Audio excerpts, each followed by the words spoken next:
Hello everyone, welcome to our channel. இன்றைக்கி நம்ம சேனலில் டியூஸ்டே விலாக் தாங்க பார்க்க போகிறோம். இது மார்கழி மாதம் அப்படின்றதுனால காலையிலே வெள்ளன 5 மணிக்கெல்லாம் எந்திரிச்சாச்சு. வாசலில் வண்ணக்கோலம் போட்டாச்சு. இந்த வாசலில் வண்ணக்கோலம் போடுற பழக்கம் வந்துட்டு இந்த வீட்டுக்கு வந்து 4 இயர்ஸ் 5 இயர்ஸ் கிட்ட ஆச்சு. அப்போ இருந்து தான் இந்த பழக்கம் எனக்கு வந்துச்சு. நான் அம்மா வீட்டில் இருக்கிற வரைக்கும் காலையில் எந்திரிக்கிற பழக்கம்லாம் இல்லை. நானும் 10 மணி வரைக்கும் தூங்குகிற ஒரு நார்மல் சராசரியான பொண்ணு தாங்க. எனக்குள்ளே இந்த பழக்கம் எப்போ வந்துச்சு அப்படின்ற கேள்வி கண்டிப்பாக நான் டாப்பிக்கில் போட்டதிலே இருந்திருக்கும்.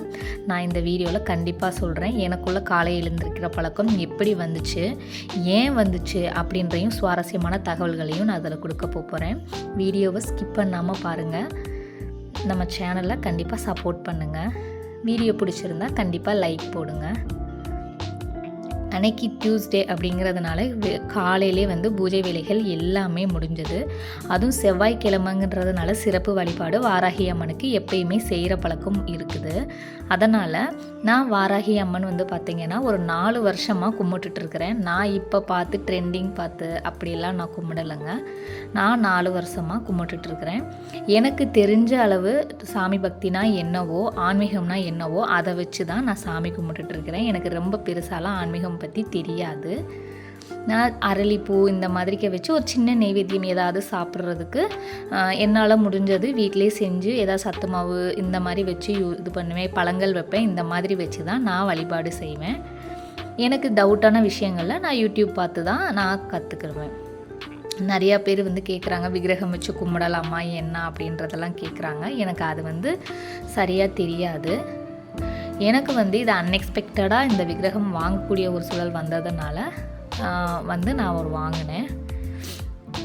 நெய் விளக்கு போட்டாச்சு காலையிலே. இந்த பிரம்ம முகூர்த்த விளக்கு அப்படின்வாங்க இல்லைங்களா, அதுதான் நான் மார்கழி மாதம் ஃபுல்லாக போட்டுட்ருக்கிறேன்.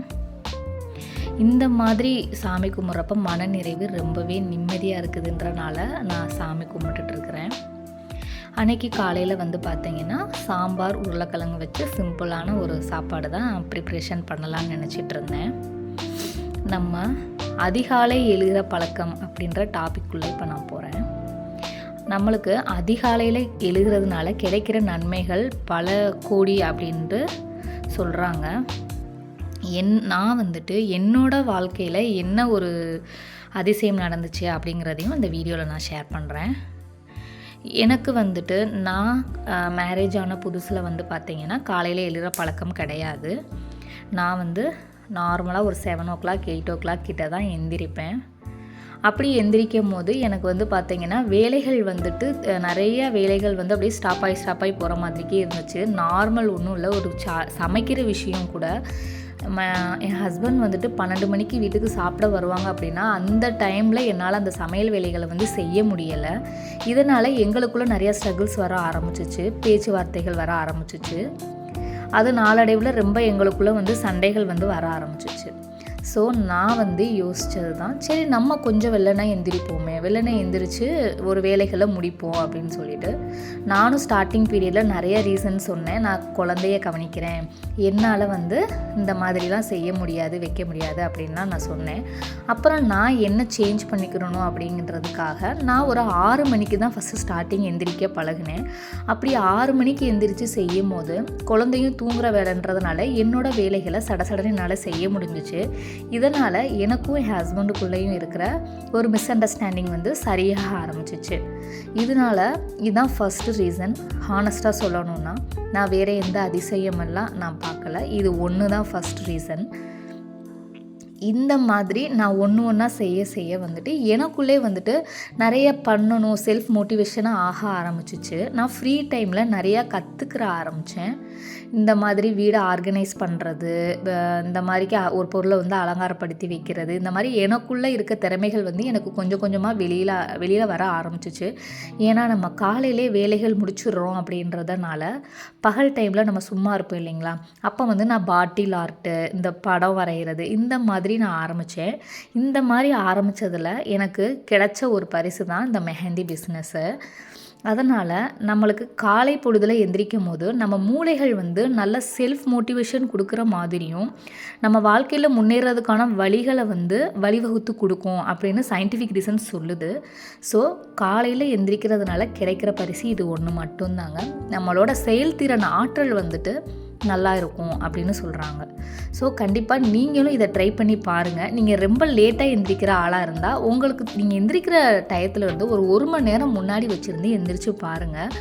கண்டிப்பாக நான் சொல்கிற மாதிரி உங்களாலையும் நீங்கள் ஃபிக்ஸ் பண்ணுற டயத்தில் எந்திரிக்க முடியும்.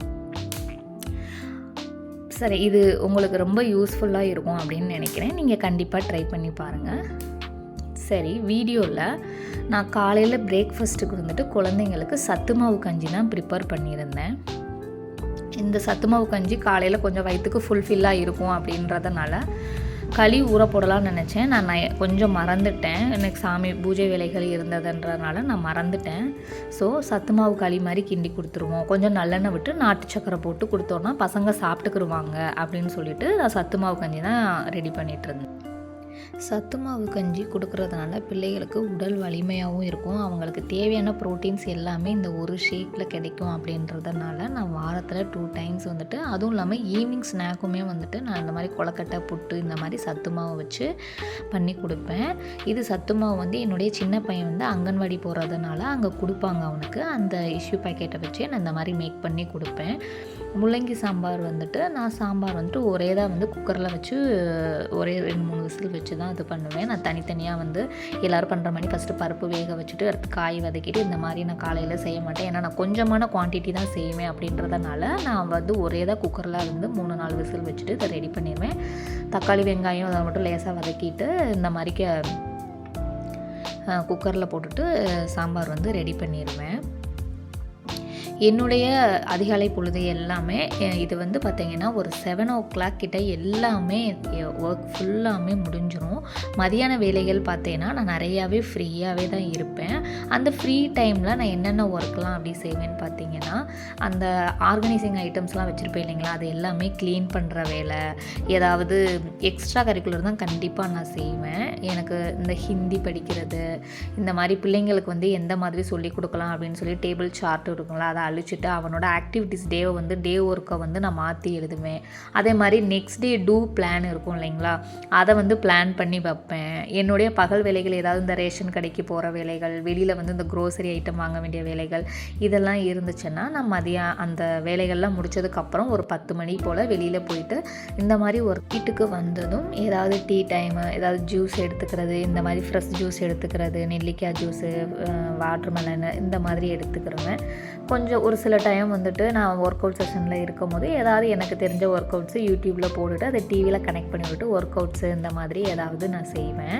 இந்த மாதிரி நம்மளுக்கும் செல்ஃப் கேர் பண்ணிக்கிறதுக்கான நிறைய டைம் பகலில் கிடைக்கும். நம்ம எந்த ரீசனுமே சொல்ல முடியாது பிஸியாக இருக்கேன்னு. ஏன்னா நம்மளோட எக்ஸ்ட்ரா க்ளீனிங் ஒர்க்கை செய்கிறதுக்குமே நம்மளுக்கு நிறைய டைம் இருக்கும். இதெல்லாம் எப்போனா நம்ம வேகமாக எந்திரிச்சா மட்டுமே தான் முடியும்.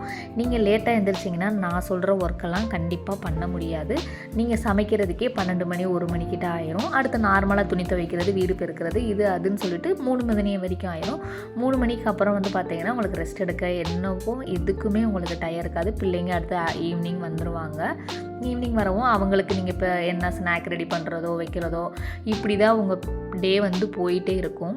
நீங்கள் வேகமாக எந்திரிச்சு 1 மணி நேரத்துக்கு நீங்கள் நார்மலாக எந்திரிக்கிறதுலேருந்து முன்னாடி எந்திரிச்சு எல்லா வேலைகளையும் செய்யும் போது அன்றைக்கி டேவே உங்களுக்கு ரொம்ப ஃப்ரீ டேவாக இருக்கும். இந்த ஒரு ரீசன்னால தான் நான் வேகமாக எந்திரிக்கிறேன். காலையில் பிள்ளைங்களுக்கு வந்துட்டு இந்த வேலையெல்லாம் முடிச்சிட்டேன் இல்லைங்களா, பிரேக்ஃபாஸ்ட்டும் ரெடி பண்ணி அவங்களுக்கு கொடுத்தாச்சு. நான் சத்து மாவு களி தான் கிண்டியிருந்தேன் இல்லைங்களா, அதை வந்து நாட்டு சக்கரை போட்டுட்டு, பெரிய பையனுக்கு வந்து நல்லெண்ணெய் விட்டால் பிடிக்காது அப்படின்றதுனால அவன் அம்மா நான் அப்படியே சாப்பிட்டுக்கிறேன் அப்படின்னு சொன்னதுனால அந்த மாதிரியே அவனுக்கு நல்லெண்ணெய் ஊற்றாமல் நான் கொடுத்துட்டேன். அந்த பையனை வந்து குளிச்சுட்டு வந்தோடனே பிரேக்ஃபாஸ்ட் சாப்பிட்டுட்டு அடுத்து யூனிஃபார்ம் போட்டுட்டு கிளப்பி விட்ற வேலைகளில் தான் இருந்தேன். காலையில் பசங்க என்ன தான் நம்ம வேகமாக எந்திரிச்சாலும் அந்த கிளம்புறப்போ ஒரு ஆர்ப்பாட்டம் பண்ணுவாங்க இல்லைங்களா, சின்ன பையனும் பெரிய பையனும் சேர்ந்துட்டு அவன் ஐடி கார்டை இவன் எடுத்துக்கிறான், இந்த மாதிரிக்கே தான் காலையில் போயிட்டு இருந்துச்சு. அதில் 2யும் நம்ம வந்து டென்ஷனே ஆகாமல் 2யும் சமாளித்து சிரிச்சுக்கிட்டே கொண்டு போகிற மாதிரிக்கே தான் இருக்குது. உங்கள் வீட்டில் எப்படின்னு கண்டிப்பாக சொல்லுங்கள்.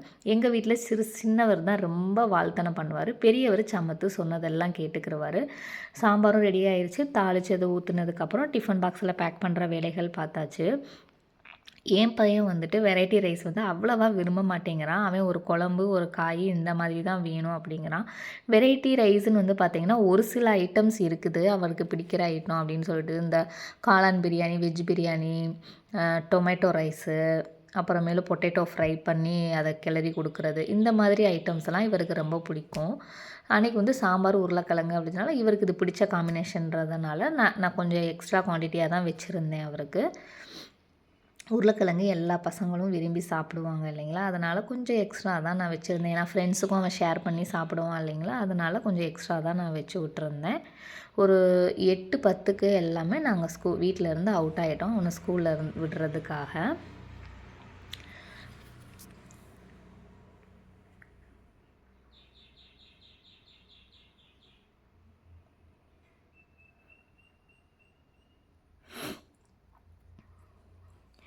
வீட்டுக்கு இன்றைக்கி வந்து என்னுடைய அந்த பவுடர் டப்பா, கண்ணாடி இதெல்லாம் இருக்கும் இல்லைங்களா, இந்த செல்ஃப் ஏரியாவை க்ளீன் பண்ணணும் அப்படின்றது தான். அதுவும் இல்லாமல் நான் நியூஸ் பேப்பர் விரிச்சிருந்தேன் அந்த இடத்துல. அந்த என்னதான் இருந்தாலும் அந்த நியூஸ் பேப்பர் விலகிக்கிட்டு வெளியில் வந்துட்டு அது ஒரு மாதிரி இருந்துச்சு. ஸோ அது எல்லாமே நல்லா தொடச்சி ஒரு துணி வச்சு டஸ்ட் இல்லாமல் தொடச்சி க்ளீன் பண்ணிவிட்டு நான் ஒரு ஸ்டிக்கர் வாங்கிட்டு வந்திருந்தேன். டிபார்ட்மெண்ட் ஸ்டோரில் தான் 95 ரூபீஸ் கிட்டே இருந்துச்சு. அதை வந்து கீழே பீல் பண்ணி அதில் மேலே நம்ம ஸ்டிக் பண்ணிட்டோன்னா அது நல்லா ஸ்டெடியாக நின்றுக்குறோம். அதனால் அந்த பேப்பர் வந்து நான் வாங்கிட்டு வந்திருந்தேன். ஏன் அப்படின்னா அது வந்து நல்லா கொஞ்சம் பாலித்தீன் டைப்பில் தான் இருந்தது. நம்ம வந்து ஈஸியாக வந்து துண்டை வச்சு ஏதாவது ஒரு கிளாத் வச்சு நல்லா தொடச்சி விட்டுக்கிடலாம் அப்படின்றதுனால. நியூஸ் பேப்பர் ஏன் அப்படின்னா என் பையன் ஒவ்வொரு வாட்டி சீப்பு வைக்கிறப்ப பவுடர் எடுக்கிறப்ப அந்த நியூஸ் பேப்பரை வந்து எடுத்து விட்டுட்டே இருந்தாங்க. அது கீழே வந்துட்டே இருந்ததுனால நம்ம சரி அதை ஒட்டிடுவோம் அப்படின்னு சொல்லிட்டு அந்த பேப்பரையும் நான் ஸ்டிக் பண்ணிட்டேன். ஆஃப்டர் பிக்சர் இப்படி தான் இருந்துச்சு. அந்த ஸ்டிக்கர் கொஞ்சம் நான் ஒட்ட தெரியாமல் மேலே வந்து அங்கங்கே இருக்கிறது மாதிரி ஒட்டிட்டேன். இருந்தாலும் சரி ஓகே நழுவாமல் இருக்கும்ல. இப்படின்னா நம்மளுக்கு ஆயிலும் வந்துட்டு கீழே சிந்துறப்போ நம்மளுக்கு அந்த நியூஸ் பேப்பர் இதிலலாம் ரொம்ப எனக்கெல்லாம் பார்த்திங்கன்னா ஒரு 14 டேஸ் கிட்ட மாற்றுற மாதிரி இருக்கும். இந்த பேப்பர் வந்துட்டு ஆயில் வந்துட்டு உரியாது அப்படின்றனால சரி கொஞ்சம் யூஸ்ஃபுல்லாக இருக்கும் அப்படின்றனால இந்த ஸ்டிக்கர் வாங்கிட்டு வந்து நான் ஒட்டியிருந்தேன். தேங்க்ஸ் ஃபார் வாட்சிங்.